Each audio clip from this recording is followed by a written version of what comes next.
All right, we've got an old Challenger model 27,000 two-post lift, and one of the sides has become rather leaky. You can see all the sawdust I put down there to try to trap the stuff from dirtying up my floor. And what we've done thus far is we raised the unit up until the locks held the stanchions up there off the floor above where one of the cylinders could clear to come out. I got a ladder, this guy a rat chair, and put him up there. Took a 2x4 after I opened up the hydraulic valve and held it with just a simple rope and put pressure on that 2x4 to push that thing down. And now I've got clearance. You can see the bottom of the 2x4 rat chair pushing against that, pushing it down. Basically takes just about all my weight to get it down.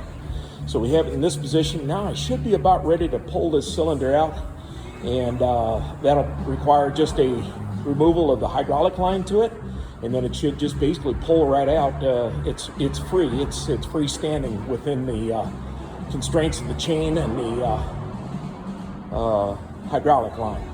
So we'll try to get this out and try to get it into a seal repair facility, cylinder repair facility, and see if we can't get this thing. Okay, we've gotten a little bit farther down the line, and what we found is that you need to get that carrier there 69 inches off the ground. I counted the dogs. I think it's like the 27th safety dog. If you go in here, you see these safety dogs. You hear those guys click as you go up. By the time you get to 27, you should be 69 inches off the ground. The reason you need to do that is becomes apparent when I show you this. There's your hydraulic nipple down there. Probably not able to see it. Sorry for the cam work, folks. But that thing is impossible to get to in that little metal box that you see around it. What Challenger has done is right below that 69-inch mark of the dog, they've put a coupling in there. And you'll be able to take that apart now, and then that'll all slip off. So the cylinder, again, is just free floating. It should come right out once I take that coupling apart up above, and then we can take that off on the bottom as well. All right, so my apologies for not really showing you what I'm doing, but I'm trying to explain as best I can. I just got that hydraulic hose disconnected at the junction. And as you can see, this thing is all sitting in here freely. Even this top of this unit comes off, as you can see right there. I'm gonna set that down on the ground. And then, again, this line is loose. Everything's just floating right in there. And again, that's just free to pull up. Unfortunately, I'm not strong enough with one arm to pull it out, so I can show you that it's free, but all I have to do now is pull that out and I'll take it in to get it serviced.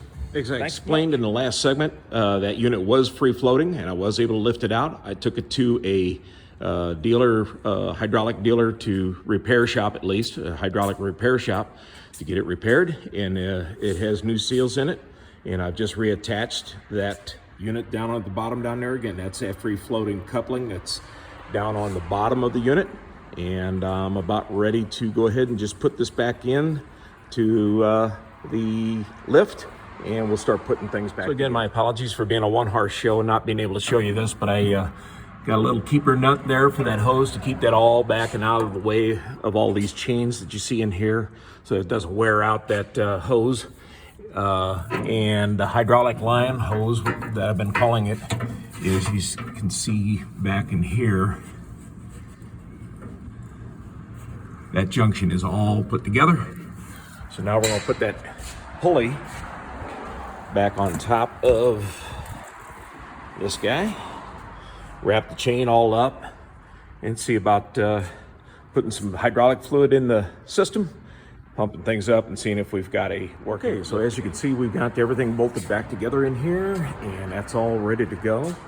A couple of things you want to know as well. I've got, it's a little bit difficult to put fluid into this, so I had to take off this little elbow in here because I couldn't get anything to flow through that elbow into the unit.